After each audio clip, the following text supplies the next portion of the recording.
Se continuar essa bipolarização entre Lula e Fernando Henrique, qual vai ser a sua posição? Bom, com a mesma clareza com que eu falo sempre. O senhor me conhece bem. Terceira vez ou quarta que estou no seu programa. Exato. Se eu acreditasse em qualquer um dos senhores que aí está, como candidato à presidência da República, como candidatos, né, eu não teria entrado no processo. Eu não acredito neles. Transparece-me, né, transparece para mim, nas alocuções que eles proferem, sempre mentira.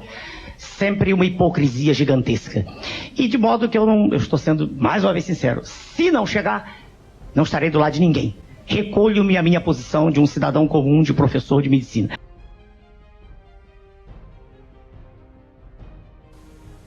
A minha pergunta é para o candidato Enéas Carneiro.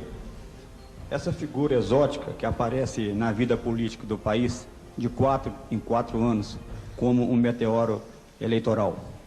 Enéas, o senhor tem defendido posições autoritárias, como o centralismo e o Estado forte.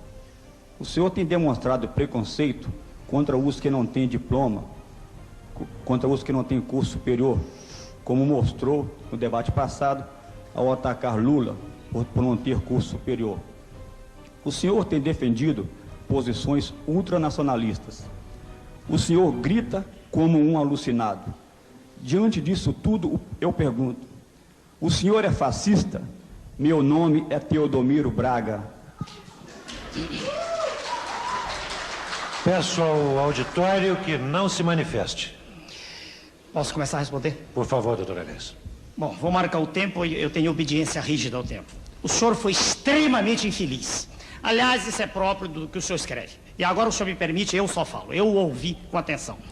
Primeiro, eu não ofendi o candidato PT. Nem tenho nenhum preconceito. Eu tenho um conceito. O problema é de preparo seu para se exprimir.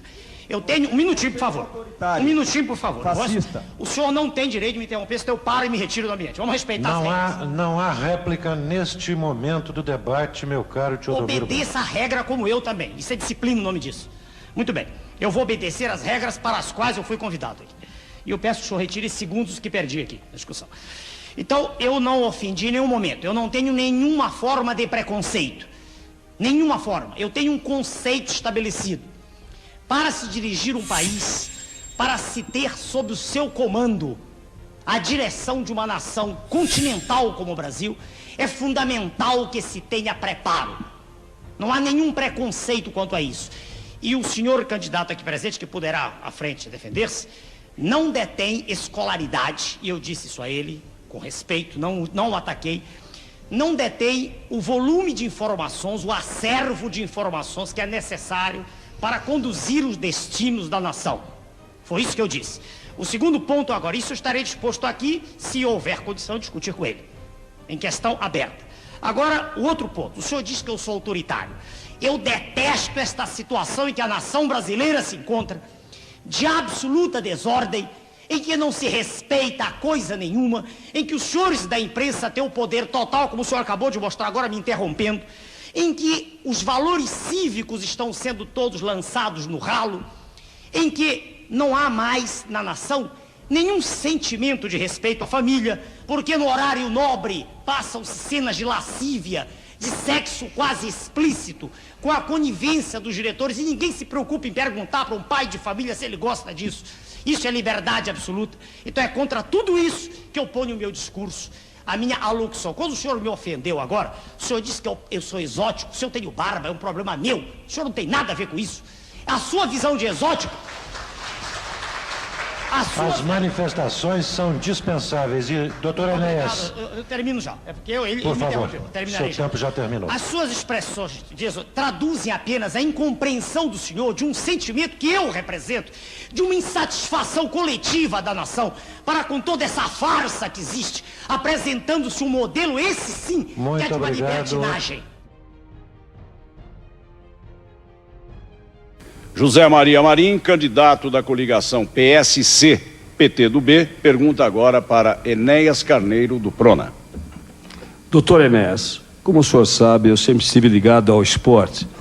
Fui atleta do São Paulo Futebol Clube, presidente da Federação Paulista de Futebol, e está causando uma grande decepção a todos os brasileiros a conduta da nossa equipe nas Olimpíadas.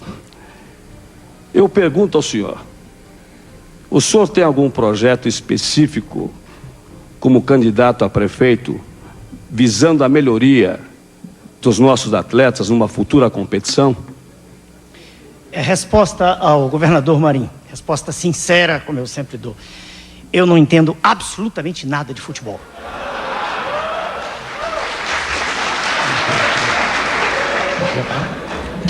Eu queria aproveitar, já disse não, mas eu quero aproveitar meu tempo, tenho esse direito. Claro, 1 minuto e meio. Eu queria dizer para a população de São Paulo que o esporte é fundamental, mas que eu sou educador há mais de 3 décadas e meu esforço todo será investido em fazer com que o cérebro da criança que está nas ruas, que, como Aristóteles dizia, é um livro com as páginas em branco, que esse cérebro não seja contaminado pelo esquadrão da criminalidade, que toma essa criança, faz dela quase que um seu dependente.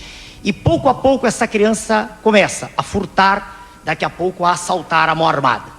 Eu pretendo, se lá chegar nesse cargo, adaptar ao município o projeto nacional que tinha para a presidência da República. Projeto através do qual todas as crianças, isso aqui não é nada dito como projeto tolo, nécio, de pessoas que nem têm noção do que estão dizendo. Trazê-las todas e tenho o aval de desembargadores e juízes de menores. Essas crianças todas terão assistência plena em núcleos pequenos, abrigos. E a partir daí sim, essas crianças serão ressocializadas. Essas crianças poderão estar afastadas desse batalhão onde serão integradas. Pergunta para a candidata Marta Suplicy, do PT. Senhora, dona Marta, eu estou acostumado a falar em 30 segundos. E quero ver como a senhora responde em 30 segundos. Vou dividir o tempo em 3 perguntas. Não, não é possível, é uma pergunta só. A senhora escolhe qualquer uma das 3, senhora, se eu gosto. Posso Pois falar? não. Sua pergunta. Não, desconte o tempo da manifestação da plateia. Tá. Sobre o distrito de Marcilac, aqui em São Paulo. Olha, por favor, se vocês continuarem se manifestando, não é tempo, ele está dentro do tempo. Por favor, não tumultuem, senão nós vamos ser obrigados a retirá-los do recinto. Por favor, seu pouco tempo. de ordem, obrigado, senhor vereador. Sobre o distrito de Marcilac, aqui em São Paulo, eu quero que a senhora me responda qual o maior problema do ponto de vista de índices de bem-estar social, do seu ponto de vista, como resolvê-lo. A senhora escolhe sobre a potamografia de São Paulo, os problemas dela decorrentes para o município, qual a solução que a senhora propõe? Eu não estou sorrindo, dona Marta, estou lhe perguntando. A terceira, uma pergunta bem simples, se a senhora souber. Por favor. Qual é a composição, senhora, do ar atmosférico de São Paulo? Primeira coisa, eu queria me referir ao que foi dito do presidente de honra do meu partido, e que há vários anos acho que o senhor vem com essa história que o meu presidente se porta desse jeito. E eu queria dizer que esse documento é um documento que saiu no New York Times e saiu com centenas de assinaturas de prêmios Nobel, inclusive. Pessoas muito importantes que estudam essa questão. Não tem nada a ver com legalidade. Acabou o seu tempo, por favor. Vamos ter disciplina, senhor. Disciplina, por favor. Fale qualquer coisa aí. 30 segundos para sua pergunta. Uma beleza. Ótimo.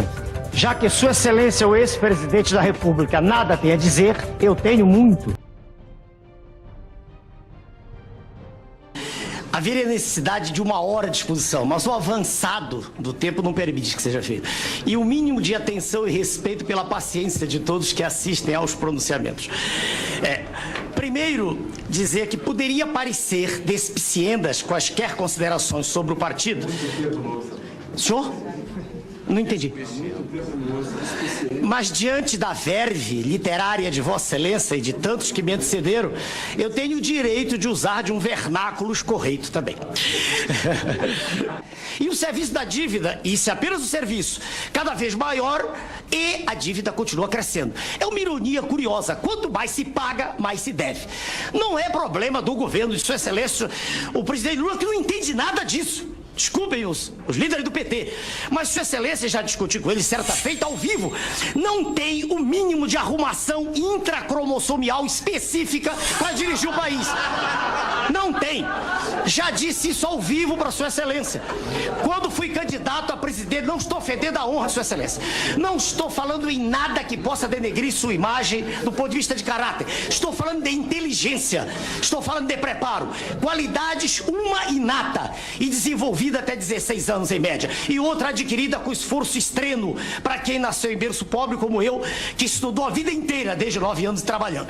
Não há desculpa, como já disse o senador da República, para que Sua Excelência continue sem entender coisa alguma do que diz, falando a linguagem a mais tacanha possível, usando inclusive de expressões que representam assim quase que uma expressão, quase que a maneira de se exprimir tosca de um homem do campo, o que não condiz com a posição de quem está no ponto mais alto da nação. Isso é uma demonstração que já foi dita ao vivo.